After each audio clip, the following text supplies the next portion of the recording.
Mike Trout here, outside of Tokyo. I'll be there in an hour, 8 minutes. So why the blockchain?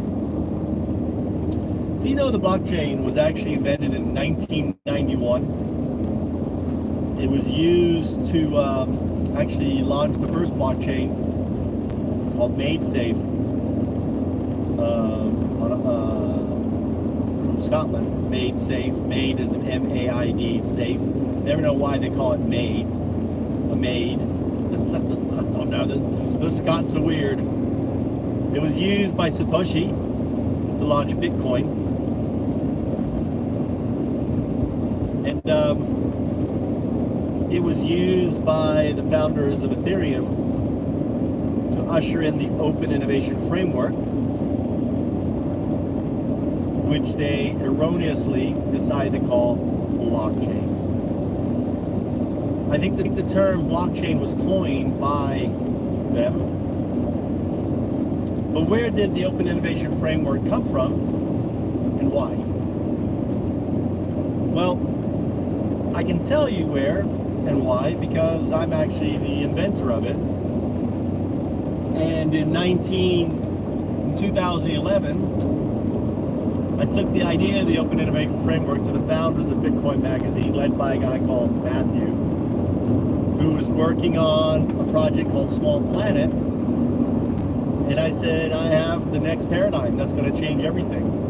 Pretty much what I said in the first sentence. It's going to change the way we interact. It's going to change the way we do business. It's going to usher in a completely new paradigm. And it will transform the old paradigm. This is an outcome of it, not the purpose, the outcome. The old paradigm of success equals access to closed capital networks, which has been the paradigm for over 10,000 years, to success equals validated idea, or ICO, which is stage 1. The outcome of the Open Innovation Framework is something known as a DAO that I called Open Corps back in 2010. DAOs are decentralized autonomous organizations. Open Corps are the same thing. They are run by AI. They're autonomous.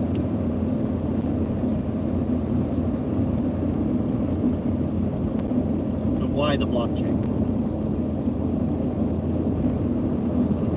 Why the Open Innovation Framework? Well, I invented it because I saw a big problem facing our planet. And that problem is that our entire economic system framework is built on the idea of exponential growth on a finite resource planet. It's built on ROI, or in economics terms, CAGR, compounded annual growth rate. Proof of ROI, if we were to put it in block terms, is the underlying framework that drives capitalism. And ultimately, the blockchain that was launched has added on top of that, and in a very dangerous way, because if you think of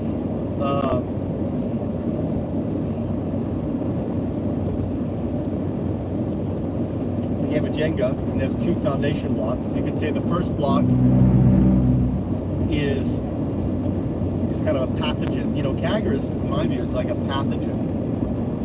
It's kind of a self-driving, self-eating organism that consumes our resources, right? ROI. I know there's positive things that come out of it, all the technology that comes out of it.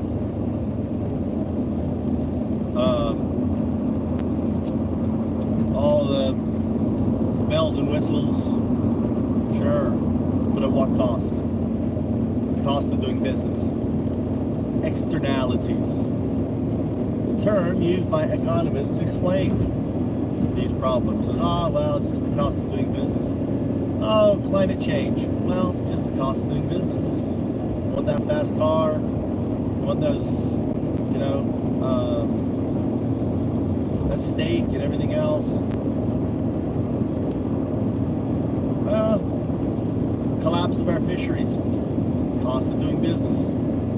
Deforestation. Well, it's cost of doing business. externalities. We lost 50% of the Great Barrier Reef, the largest reef in the world, in 2016. I didn't hear what we lost in 2017. We've gone from literally one dead zone to thousands of dead zones. Dead zones is when you have so much fertilizer coming in the ocean that creates all this bacteria and consumes all the oxygen, making it unable to support life. So you have, if you've gone swimming in the ocean, you have all this greenery, but you have very few fish. There's just not enough oxygen to support fish.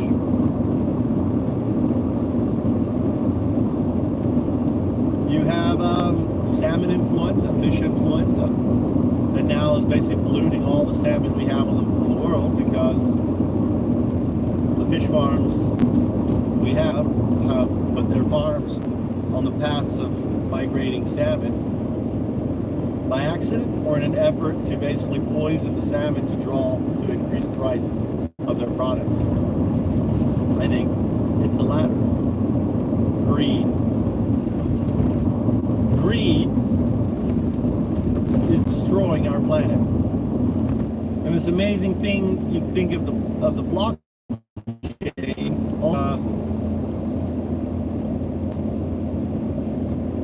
creating more of a problem. Here's why. Because in the past, we only had $60 billion of seed money going into launching startups. The old paradigm, which the Open Innovation Framework, or what you call the blockchain, disrupted as an outcome, was the whole success equals access to closed capital networks. Well, there is no more closed capital networks. An ICO is outside a closed capital network. The new reality is success equals validated idea. And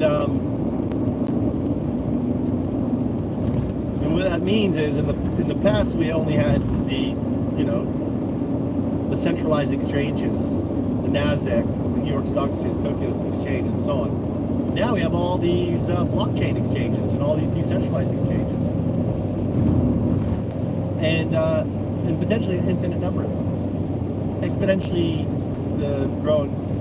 In the past, we only had so many hedge funds sitting on top of these. Now we have all these new hedge funds. In the past, we just had a set number of banks. Now we have all these other kinds of banks, all decentralized, creating all this new wealth, creating all this new consumption of the limited resources that exist on our planet. Because we are a little blue dot with only so much water.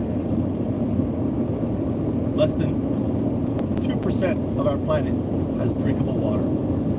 As the CEO of Nestle said, we will run out of drinking water before we run out of oil.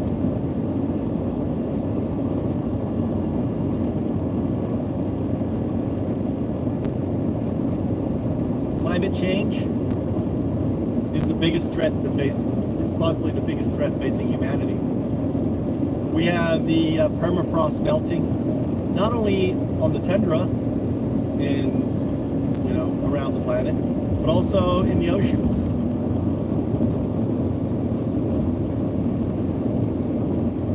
Billions of tons of methane is going to escape into atmosphere. Hodl, hodl, hodl. Lambo, Lambo, Lambo. We have gone from consuming 30 planets a year in 2010 to an estimated 120 planets in 2025 because of the blockchain. Now, when I communicated the Open Innovation Framework to the founders of Bitcoin, the first Open Innovation Framework,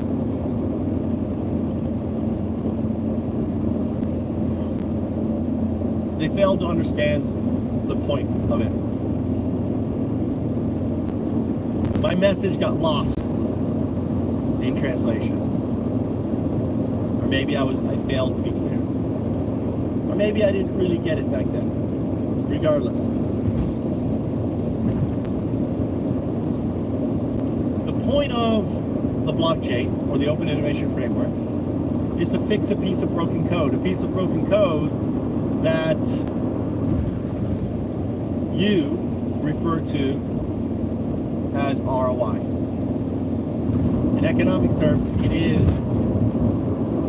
compounded annual growth rate. Every crisis facing our planet can be linked to this piece of code. Fix it, we save the planet. It's that simple.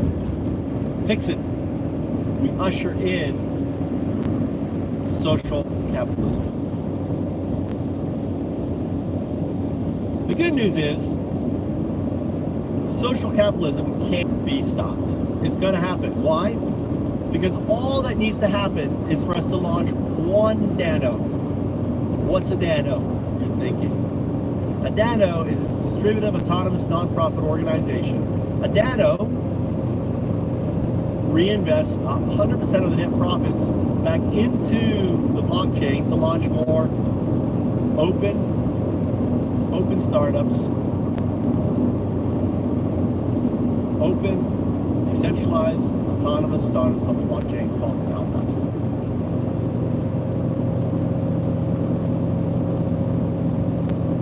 That's it.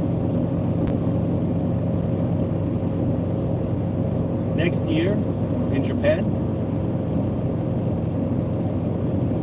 we are launching Founders Fest, a 19-day event where we launch and fund 19 founders with the goal of scaling them up into Danos that then will return 100% of their net profits back into the system, not in the hands of investors, back into the system to launch more founders. You see,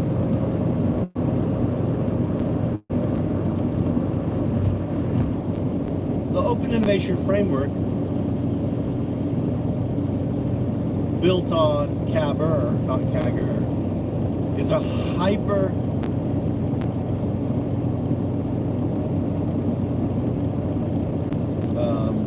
exponential growth framework. We can usher in the change needed, and in doing so, we usher in social capitalism. We usher in the idea of a universal basic income. It's not going to come from governments, it's going to come from Danos. Danos change everything. In the future, there's only going to be Danos because it doesn't make sense to have anything else. And it won't be Danos goal to disrupt it. It just won't make any sense. Because if you have a choice between two products, one that helps the planet, one that is owned by the people for the people, and another one that doesn't help the planet, harms the planet, and it benefits a few, and it isn't even healthy for you, which will you consume? Which one would you choose? You will vote with your dollar. And in voting with your dollar, you will save the world. My name is Michael Trout. I am the inventor of the Open Innovation Framework. It's Dano, Decentralized Autonomous Nonprofit Organizations, and the founder. Open, decentralized, nonprofit. Open, decentralized, autonomous startups on the blockchain. Thank you.